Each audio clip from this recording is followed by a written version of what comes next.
Le titre de ce livre, c'est Le dessein éternel de Dieu, le dessein éternel de Dieu, de la création à l'image, de la création de l'homme à l'image de Dieu. La création de l'homme à l'image de Dieu. Nous sommes toujours au chapitre 1. Le titre du chapitre 1, Introduction au plan, partie D. Introduction au plan, partie D. Il lui demanda à boire. Elle se méfie immédiatement de ses motifs et lui répondit, « Comment se fait-il que toi qui es juif, tu me demandes à boire, à moi qui suis une Samaritaine, car les Juifs n'ont pas de lien avec les Samaritains. » Jésus répondit, « Si tu savais quel est le don de Dieu et qui est celui qui te dit « Donne-moi à boire », tu lui aurais demandé et il t'aurait donné de l'eau vive. Si tu savais deux choses, dit Jésus, tu l'aurais demandé. Ces deux choses sont 1. Le don de Dieu et 2. Qui est Jésus? Les gens ne le cherchent pas car ils ne connaissent ni le don de Dieu ni qui il est. Le psalmiste David savait qui était Dieu. Il a reconnu ses empreintes sur la création. Il a écrit « Les cieux rencontrent la gloire de Dieu et l'étendue montre l'œuvre de ses mains. » Les cieux racontent la gloire de Dieu et l'étendue montre l'œuvre de ses mains. Les cieux ne sont pas la gloire de Dieu, ils la racontent simplement. Le firmament n'est pas la somme totale de son œuvre, mais une preuve de celle-ci. Aussi impressionnant que soient les cieux, David savait que Dieu est plus grand que son œuvre, tout comme celui qui construit la maison est plus grand que la maison. Tout comme celui qui construit la maison est plus grand que la maison. Jésus est venu révéler le Père. Jésus est venu révéler le Père. Tout ce qu'il a dit a déclaré la grandeur de Dieu et tout ce qu'il a fait a révélé son caractère. Même dans la prière que nous appelons le Notre Père, Jésus nous donne des aperçus de la grandeur et de la majesté du Père.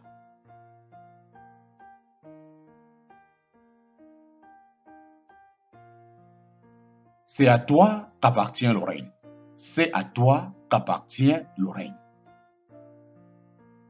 Jésus dit que le royaume des cieux appartient à Dieu. Il y règne. Certains hommes ont eu des aperçus de ce royaume. Daniel, Ézéchiel, Jean, Paul et d'autres. Abasourdi, ils ne pouvaient pas décrire sa gloire. Certains d'entre eux sont tombés sur le ventre comme des hommes morts, saisis d'effroi. Pourtant, l'ensemble de ce qu'ils ont vu n'a pas révélé le royaume de Dieu. Ce que l'œil n'a pas vu, l'oreille n'a pas entendu, et qui n'est pas monté dans le cœur de l'homme, c'est ce que Dieu a préparé pour ceux qui l'aiment. Ce que l'œil n'a pas vu, l'oreille n'a pas entendu, et qui n'est pas monté dans le cœur de l'homme, c'est ce que Dieu a préparé pour ceux qui l'aiment. Il y a infiniment plus que ce qui a été vu ou même imaginé. Pourtant, Dieu est plus grand que tout le royaume sur lequel il règne. Et la puissance.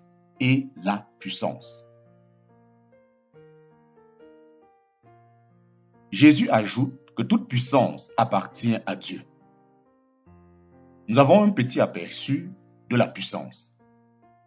La loi de la thermodynamique nous enseigne que ni l'énergie ni la matière ne peuvent être créées ou détruites, mais seulement converties d'un état à l'autre. Quelle que soit la puissance, elle existe depuis le début.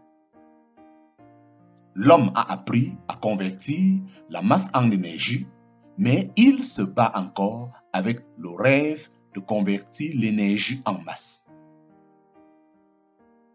Ce pouvoir appartient toujours à Dieu seul. Même si l'homme en était capable, il faudrait toute l'énergie consommée par la ville de Chicago pendant une année entière pour produire un seul kilo de matière. La Terre représente une masse de 6587 fois 10 puissance 21 tonnes, soit 13 170 0,00000 livres. En parenthèse, 6585 fois 10, 27 tonnes, égale 6585 0,00000. En d'autres termes, il faudra toute l'énergie consommée à Chicago pendant 13 septillions 177 d'années pour produire une matière équivalente à la masse de la Terre. Pourtant, la Terre n'est qu'une minuscule particule de l'univers.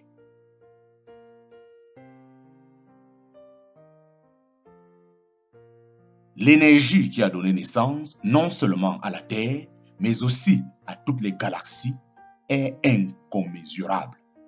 Cette puissance est identique dans les Écritures comme étant la parole de Dieu. Les cieux ont été faits par la parole de l'Éternel et toute leur armée par le souffle de sa bouche. Que toute la terre craigne l'Éternel, que tous les habitants du monde tremblent devant lui. Car il dit, et la chose arrive, il ordonne et elle existe. Somme chapitre 33, versets 6, 8 et 9. Les cieux ont été faits par la parole de l'Éternel et toute leur armée par le souffle de sa bouche. Que toute la terre craigne l'Éternel, que tous les habitants du monde tremblent devant lui. Car il dit et la chose arrive, il ordonne et elle existe. En parenthèse, Somme, chapitre 33, versets 6, 8 et 9. De plus, la puissance qui maintient toutes les choses ensemble et nous empêche de tomber de la terre, en fait, elle empêche chaque atome de se désintégrer à cause de la force centrifuge et cette même parole de sa puissance. Et la gloire, et la gloire, et la gloire. Elle est à lui, dit Jésus. La gloire de Dieu est incomparable. La gloire de Dieu est incomparable. Moïse qui s'est tenu dans la nuée de gloire sur le mont Sinaï pendant 40 jours, a littéralement brillé. Il a dû se couvrir le visage d'un voile parce que le peuple ne pouvait supporter de regarder la gloire qu'il avait absorbée dans la présence de Dieu. La gloire de Dieu est si brillante. La gloire de Dieu est si brillante, nous enseignent les Écritures que les ennemis de Dieu, au moment de son jugement, seront consumés par l'éclat de sa présence.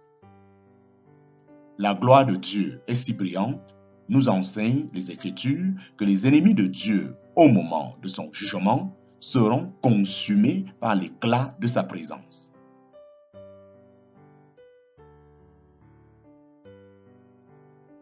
À cette ère de voyage, beaucoup d'entre nous ont eu le privilège de voir la beauté spectaculaire de cette planète. Des grands tétons du Weymouth aux Rocheuses canadiennes, de la grandeur des Alpes suisses aux imposants sommets de l'Himalaya, des flottes escapées de Norvège aux côtés spectaculaires de Nouvelle-Zélande. Un jour, je me suis assis devant un écran géant IMAX et j'ai regardé des images incroyables de la planète bleue. La Terre prise depuis une navette spatiale en orbite. Je me suis émerveillé de la création de Dieu en voyant notre planète flotter comme une opale sur un fond de velours noir. Une autre fois, alors que je voyageais seul dans les Rocheuses canadiennes, j'ai trouvé de la beauté si distrayante que j'ai été obligé d'arrêter ma voiture. Quel hommage ai-je pensé à l'habileté divine du Créateur. Si l'on pouvait contempler en une seule fois toutes les beautés de la terre, chaque coucher du soleil flamboyant, le spectacle de chaque récit corélien avec sa symphonie de couleurs, la vue à couper le souffle du sommet de chaque montagne, la vue ne ferait que suggérer la majesté glorieuse de Dieu. Étonnamment, c'est le désir de Dieu de révéler cette gloire à son peuple. Étonnamment, c'est le désir de Dieu de révéler cette gloire à son peuple. En fait, c'est pour cette raison même que Dieu a créé l'humanité afin que nous puissions un jour célébrer sa gloire. En fait, c'est pour cette raison même que Dieu a créé l'humanité afin que nous puissions un jour célébrer sa gloire. Alors que je me tenais à côté de ma voiture pour admirer la beauté de mon environnement, j'ai souhaité que ma femme et ma famille soient là pour la partager avec moi. Je suis sûr que je ne suis pas le seul à avoir souhaité partager un grand plaisir avec quelqu'un d'autre. Après tout, c'est ce que rend notre plaisir complet. Ce fait illustre pour nous le dessein éternel de Dieu. Dieu a eu le plaisir divin de révéler sa gloire majestueuse à de nombreux fils. Un jour, Dieu aura le plaisir de voir la joie sur les visages immortels de ses fils convertis alors qu'ils seront stupéfaits par la splendeur de la gloire. Leur joie inexprimable les fera éclater en louanges spontanées et éternelles.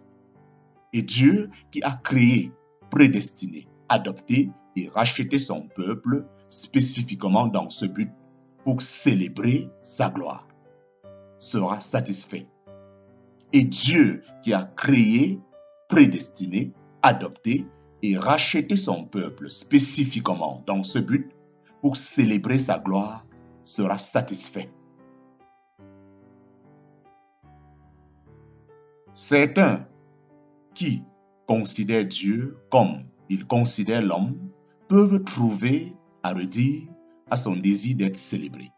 C'est là, diront-ils, le comble de l'égoïsme. Chez un homme, ce serait vrai. Aucun homme n'a le droit de s'aduler. Dieu, par contre, a le droit d'être exalté. Il est avant toute chose. C'est par lui que tout existe. Il est avant toute chose et c'est par lui que tout existe. Son nom, YHWH, en parenthèse, Yahweh, Yehoweh ou Jéhovah, signifie celui qui existe éternellement. Signifie celui qui existe éternellement. Les rachetés chanteront un jour, les rachetés chanteront un jour, tu es digne de recevoir la gloire. Tu es digne de recevoir la gloire, l'honneur et la puissance, car tu as créé toutes choses et c'est pour ton plaisir qu'elles sont et ont été créées.